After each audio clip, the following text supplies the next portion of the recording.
Mga kapuso, malapit na rin po ang salubong sa taong 2025. At ngayon pa lang, may mga nabibiktima na ng mga paputok at boga. Yan ang tinutukan ni JP Soriano.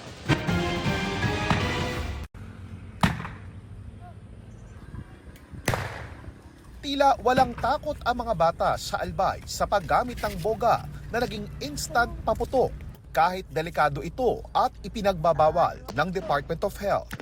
Sa Davao City, kabilang din ang boga sa mga bawal sa ilalim ng firecracker ban. Nitong nakaraang linggo, 8 boga ang nakumpiska ng mga pulis.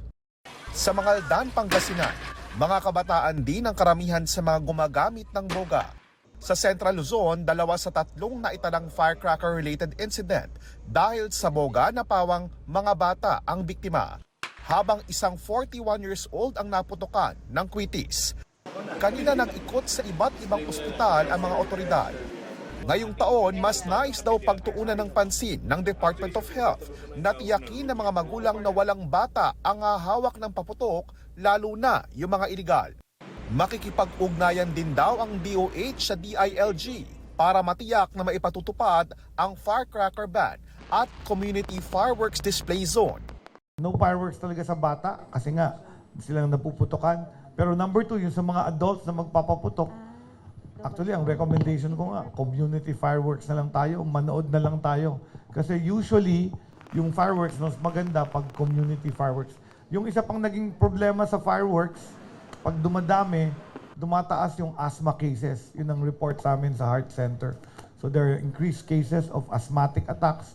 Ang tawag nila status asthmaticus. Yun yung hindi na mapigilan yung hingal sa hininga, na ICU pa yon.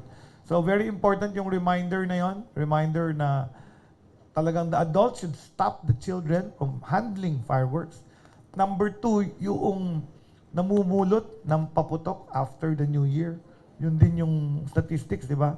Yung namulot lang tapos sinindihan nila ulit dahil hindi pumutok. These are also not allowed and dangerous. So yan yung mga reminders. And then sa adults, huwag na rin kayo magpaputok. So again, bawal magpaputok ang nakainom. Ayon sa QCPD, sa ngayon isang kaso ng firecracker-related injury ang naitala nila.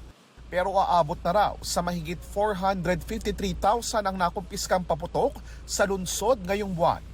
Mahigit 10,000 pulis daw ang ipapakalat ng PNP sa NCR para matiyak na may patutupad ng maayos ang mga batas kaugnay sa kampanya kontra sa iligal na paputok at pagkakaroon ng fireworks display zone sa mga barangay.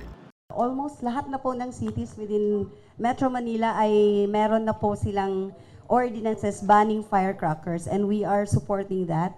We have what we call the community fireworks display zones.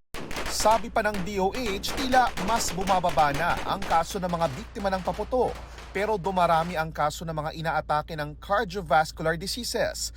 Kaya paalala ng DOH, siguraduhing healthy pa rin ang diet sa gitna ng kabi-kabilang kainan. Very important to be well hydrated. Talagang i-avoid niyo yung too much eating and too much drinking. Kung ikaw ay hypertensive at sabi sa'yo, bawal maalat, bawal matataba, sundin niyo yun. Hindi excuse ang Pasko para suwayin ang advice ng inyong medical doctor. Isa pa raw sa malaking problema ngayong holiday season, ang kaso ng mga naaksidente sa kalsada dahil nakainom.